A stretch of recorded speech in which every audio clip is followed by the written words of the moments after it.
This story was never meant to be public. There were no headlines, no interviews, no cameras rolling.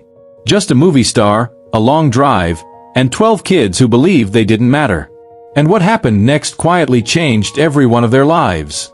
By 1961, John Wayne's office was drowning in mail. Fan letters, scripts, business offers, requests that all sounded the same.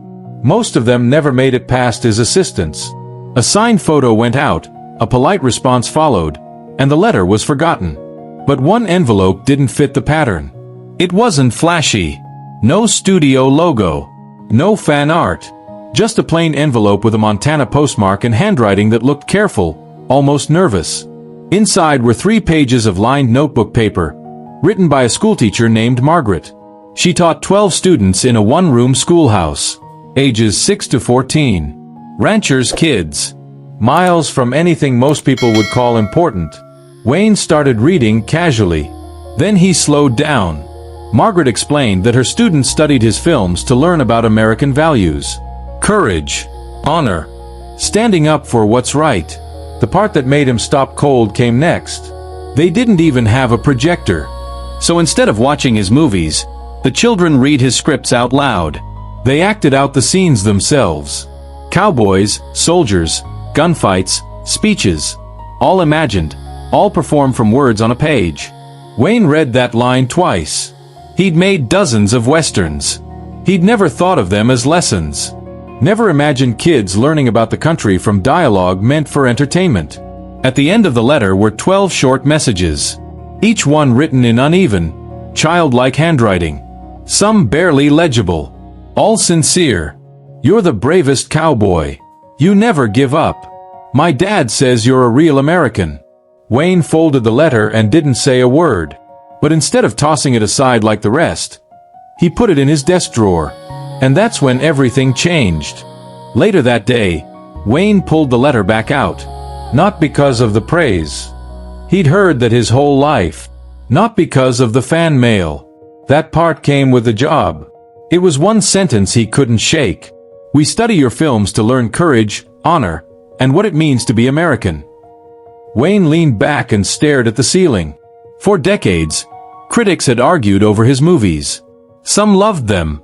Some dismissed them. Some called them outdated, exaggerated, even naive. Wayne himself had always seen them for what they were meant to be: entertainment. Stories meant to fill theaters, sell tickets, move on to the next production. But these kids weren't watching for spectacle. They were treating his work like a guidebook. 12 children, in a place most people couldn't point to on a map, were forming their ideas about right and wrong from lines he'd memorized years earlier and almost forgotten. That realization sat heavy. Wayne thought about how often people assumed importance came from proximity.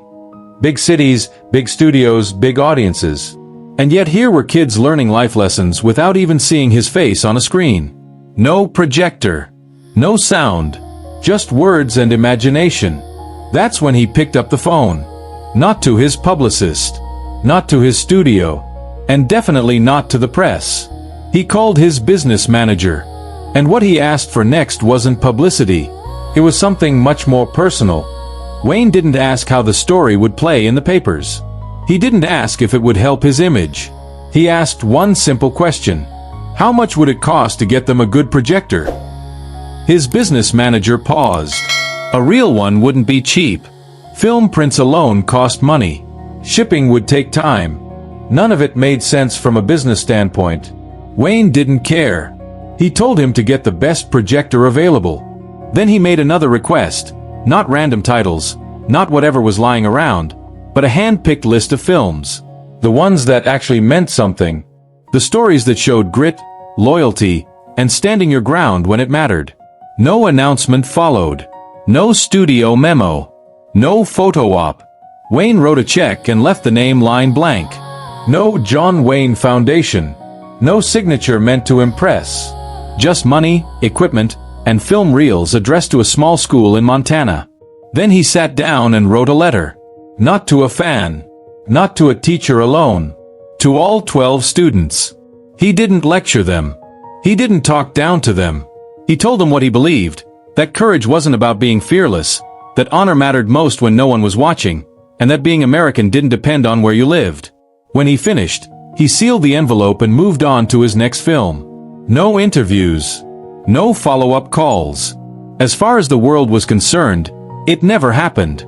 But 6 months later, something unexpected put him closer to that school than he ever planned to be. 6 months later, John Wayne was back in Montana. This time, not for a classroom, but for a film. He was shooting How the West Was Won, a massive production spread across open land and mountain terrain. Long days. Cold mornings.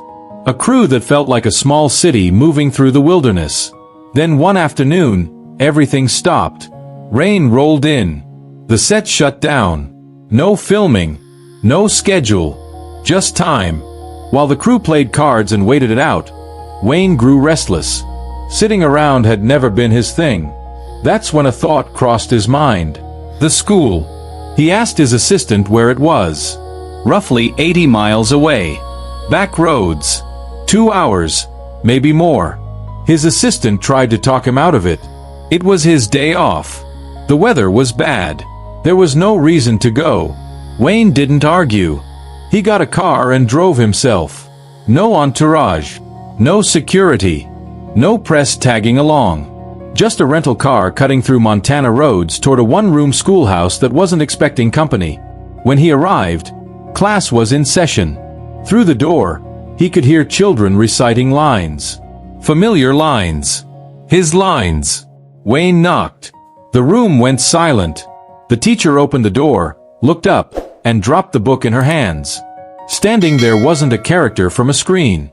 It was John Wayne. And for the 12 students inside, nothing would feel the same again. 6 months later, John Wayne was back in Montana. This time, not for a classroom, but for a film. He was shooting How the West Was Won, a massive production spread across open land and mountain terrain. Long days. Cold mornings. A crew that felt like a small city moving through the wilderness. Then one afternoon, everything stopped. Rain rolled in. The set shut down. No filming. No schedule. Just time. While the crew played cards and waited it out, Wayne grew restless. Sitting around had never been his thing. That's when a thought crossed his mind. The school. He asked his assistant where it was. Roughly 80 miles away. Back roads. 2 hours, maybe more. His assistant tried to talk him out of it. It was his day off. The weather was bad. There was no reason to go. Wayne didn't argue. He got a car and drove himself. No entourage. No security. No press tagging along. Just a rental car cutting through Montana roads toward a one-room schoolhouse that wasn't expecting company. When he arrived, class was in session.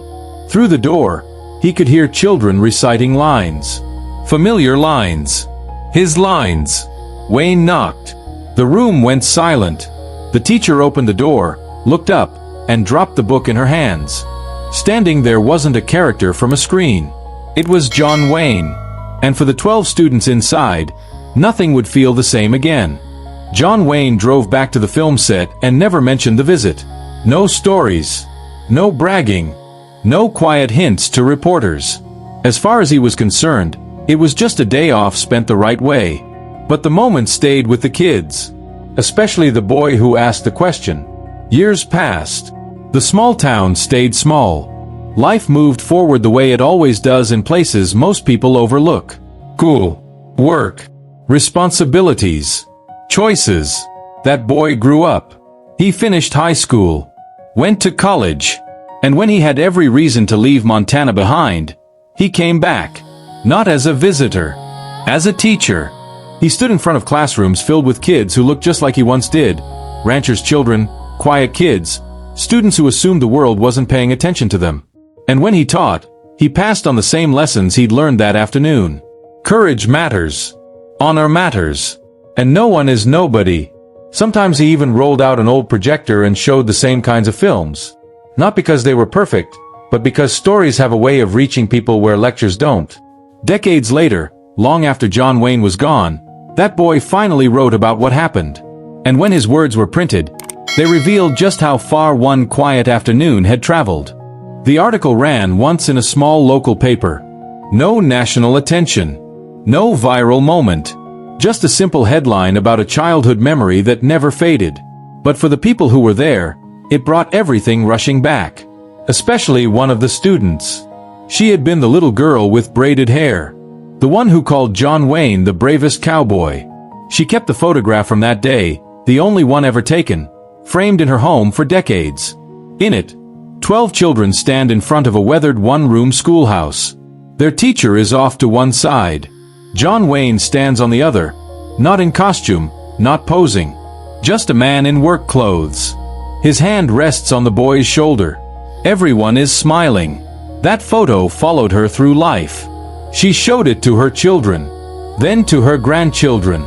And when she passed away many years later, her family donated it to the Montana Historical Society. Not a movie museum. Not a hall of fame. A place meant to preserve stories that mattered. The display included the photograph, the article written decades later, and testimonies from the surviving students. At the bottom, a simple plaque summed it up. It wasn't about fame. It wasn't about movies. It was about 12 children learning they mattered. And that's when the story finally became public. John Wayne made hundreds of movies. Millions of people watched them. Most forgot the details as soon as the credits rolled. But 12 kids never did. Not because he was famous. Not because he was a legend. Because he showed up when no one was watching. In a world that keeps telling people their value depends on where they live, how loud they are, or who notices them, this story quietly says something different. That worth isn't earned through attention. It already exists. One letter. One drive. One conversation at a small desk. That moment didn't end when Wayne walked out of that classroom. It traveled forward, through a teacher, through hundreds of students, through a photograph that outlived everyone in it. And maybe that's the real legacy. Not the films. Not the fame. But the reminder that sometimes the most important thing you can give someone is the belief that they matter, especially when they think they don't.